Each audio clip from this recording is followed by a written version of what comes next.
Tubaramutse bakunzi ba televiziyo Isanganiro kaze mu makuru yacu agizwe n'ingingo nkuru zikurikira.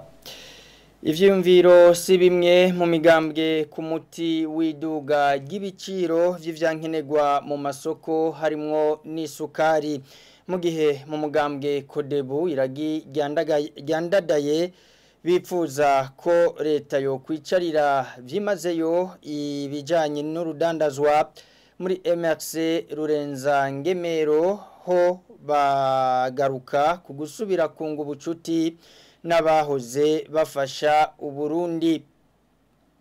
Ibikorwa vyo gusanura isoko nkuru ya Bujumbura vyaratangujwe kuri uyu wa mbere. Muri ano makuru twashimye kugaruka kuri kahise k'iyo soko, nimutangwe nimwidonido mukanya.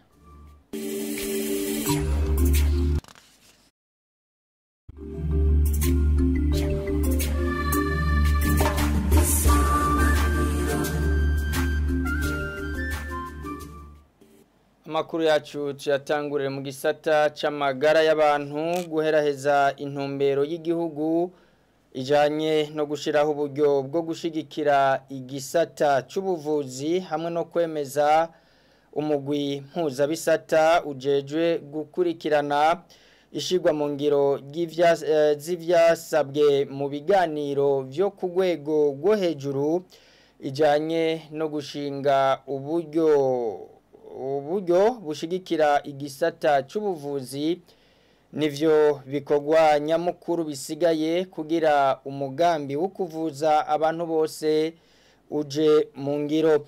Umushikiranganji w'amagara y'abantu ni Ridwine Baradahana akaba yabimenyesheje ku munsi wa kane w'indwi iheze yishura ibibazo ku cegeranyo cyakozwe n'umugwi w'amaho ujejwe imibano ku bikorwa vy'ishirahamwe rivuza abakozi ba leta Mutuelle de la Fonction Publique.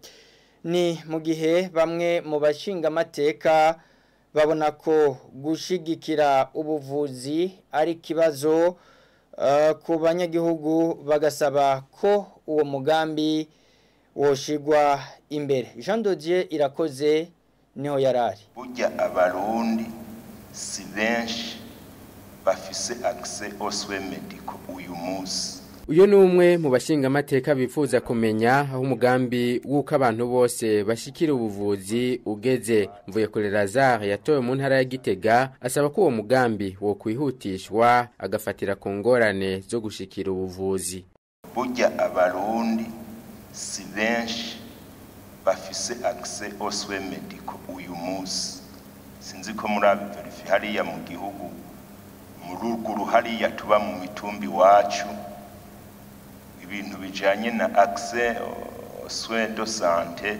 Je ne voudrais pas généraliser, mugabo hariho abarundi izo possibilités usanga zibagora. Iki kibazo rero ca le programme de santé universelle, je voudrais vraiment y insister. Igeze hehe, izoshikira abarundi ryari? Ko nibaza ko itegeko iroratifu twaritoye. Iki kibazo vy'ukuri bogishira mu mapriorite, abantu bagashobora kuza barivuza bivanye n'ingene babitunganije. Umushikiranganji Ridwine Baradahana arongoye ubushikiranganji bw'amagara y'abantu avuga ko hari ibikorwa bitararangira vyo gushinga umugwi w'ubuhinga uje gutunganya umugambi w'igihugu werekana ingene igisata c'ubuvuzi kironswa uburyo. Iki rero kugira ngo gikorwe hariho igikorwa cari casabwe kijanye na finalisation de la stratégie sur le financement de la santé, kuko niwo muryango uzoduha gutanga intumbero yo kuvuza bose. Rero commission ni zibiri zibikora,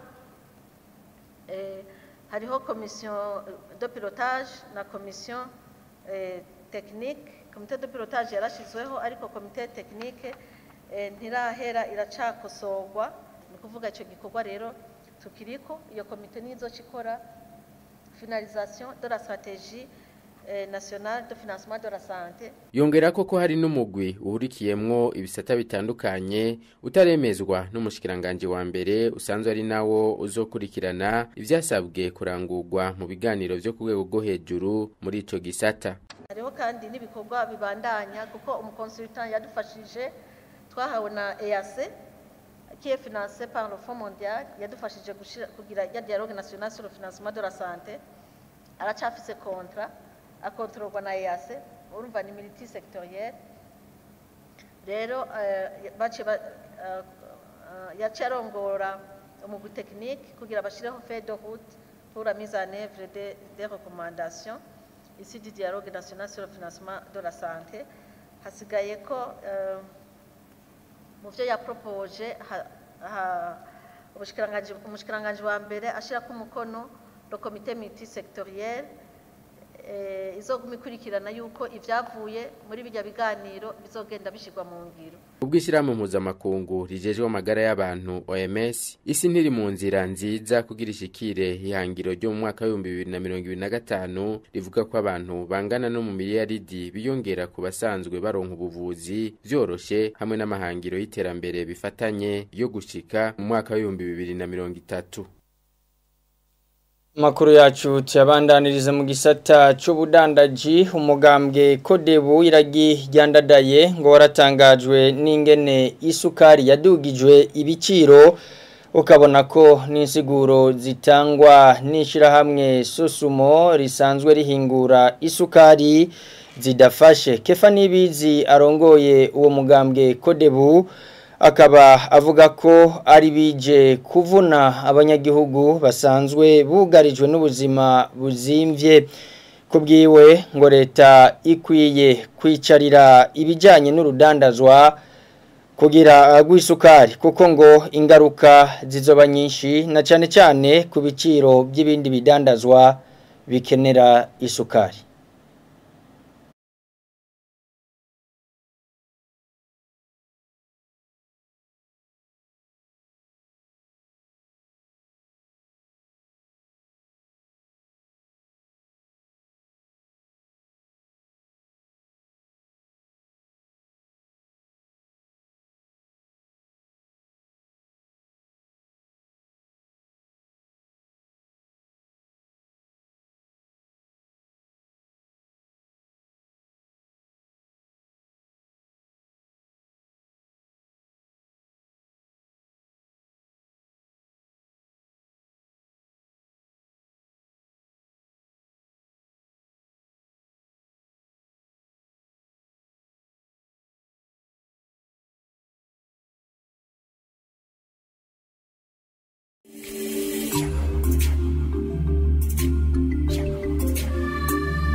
Mu mugambwe MRC Rurenzangemero naho babona ko iduga ry'igiciro c'ikiro c'isukari rifitaniye isano n'itituka ry'agaciro k'ifaranga ry'u Burundi nayo ngo ibiciro vyo vyaduze ku bintu vyankenegwa nka vyose. Professeur Juvenal Ngogwa n'ubusa arongoye uwo mugambwe abona ko kwemera gusubira kunga ubumwe n'abahora bafasha igihugu ariwo woba umuturama. Burya ibiciro vyose byaraduze mu gihugu. Aha burya biba ibinyobwa vya Brarudi canke ibitoro ubu vyaraduze kuko ku isoko yizwi na leta ibiciro vyitwa ko babishinze mugabo nta ntamwe bikurikizwa. Sosumo rero hajya yaravyemanze ikibituma nikiye kandi yaratumye yaravuze n'ibituma babigira nuko ibikoresho bakoresha vyinshi biva mu makungu kandi bikagugwa n'amafaranga y'agaciro. Ku isoko hagiye hagati mu gisagara ifaranga y'u Burundi ryaratabagaye kuko dolari imwe n'ibihumbi 7.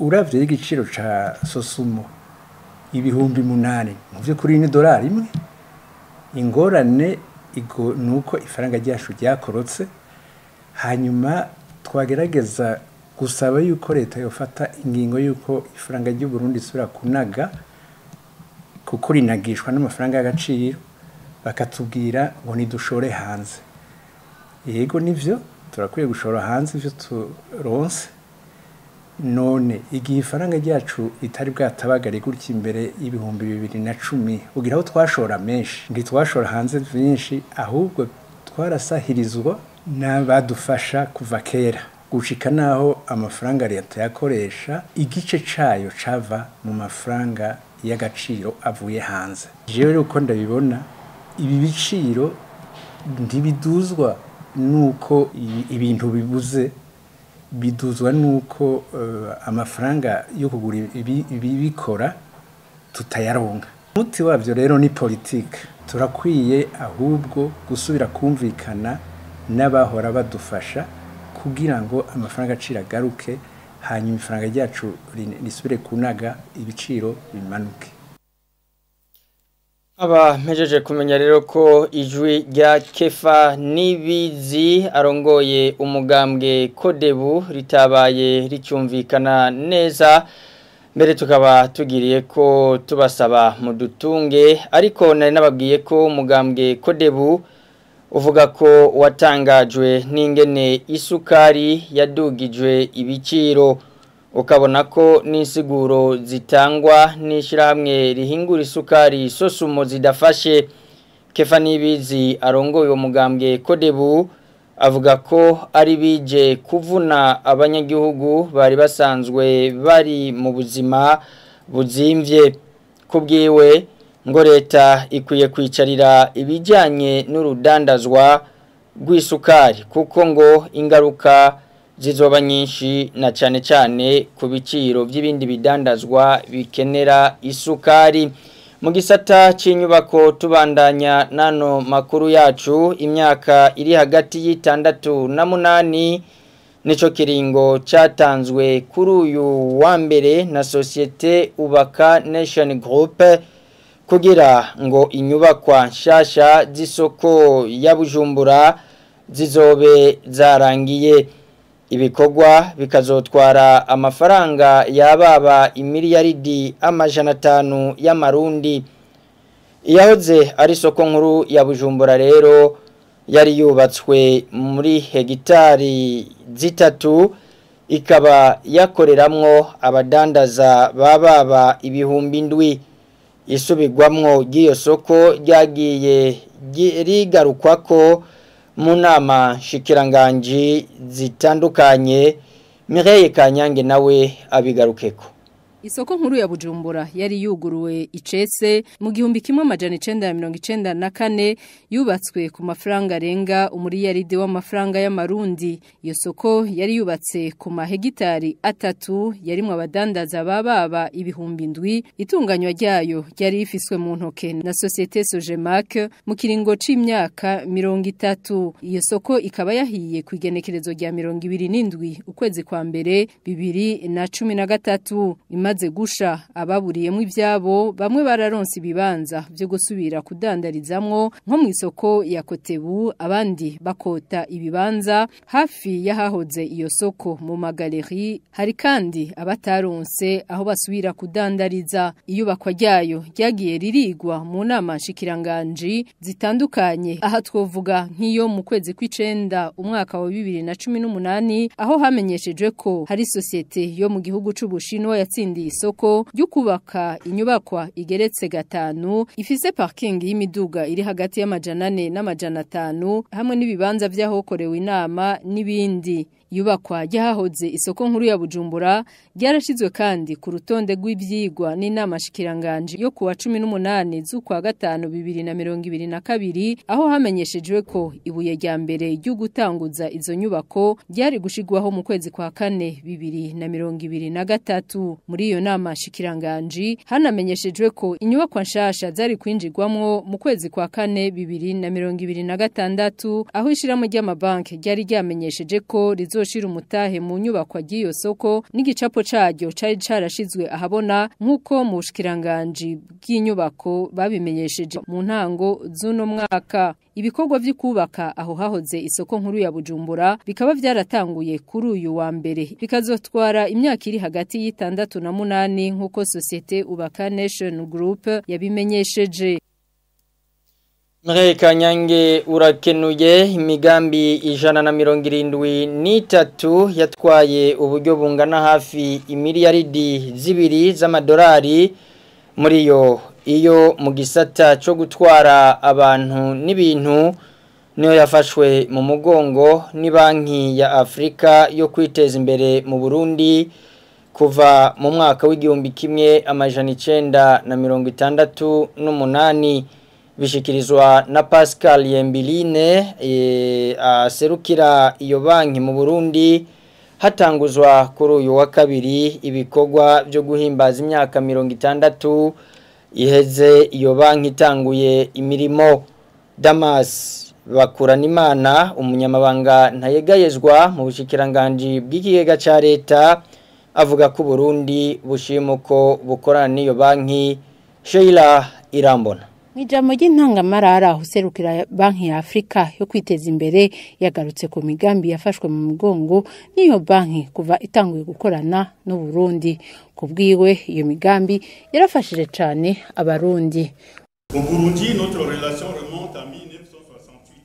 Mu Burundi imigenderanire yacu yahereye kuva mu mwaka w'igihumbi kimwe n'amajana 968 kuva ico gihe twafashe mu mugongo imigambi 123. Ivyo bikaba vyatwaye uburyo bungana no muri yaridi n'imiliyoni amajana 720 y'amadolari. Iyo migambi yarafashije cyane nko mu gisata c'amabarabara, c'umuyaga nkuba, mu gisata c'uburimyi no mu vyerekeye ikigega ca leta.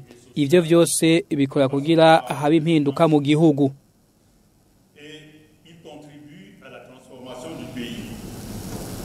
Munyamabanga ntayegayezwa umushikiranganje ukigaca leta nawe akaba yamenyesheje ko Uburundi bushima uko bukorana n'iyo banki. Uburundi bufitaniye imigenderanire ni banki ya Afrika y'iterambere kuva mu 68 niho ibikorwa byatanguye. Rero Uburundi burashima icyo ibanki ya Afrika iterambere imaze gukorera mu Burundi mu bijanye n'amabarabara, mu bijanye n'umuyaga nkuba, mu bijanye n'uburimyi n'ubworozi. Naho bagarutse kuri ubwo buryo bwafashijwe Uburundi mu myaka 56 ibice birenga 35% by'amafaranga yemerewe Uburundi n'iyo banki nivyo bimaze gutangwa gusa muri uno mwaka.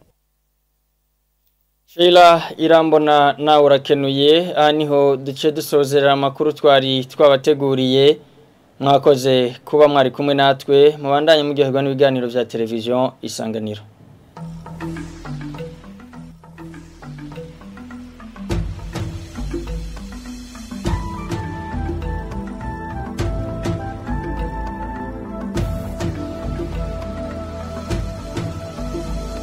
Isa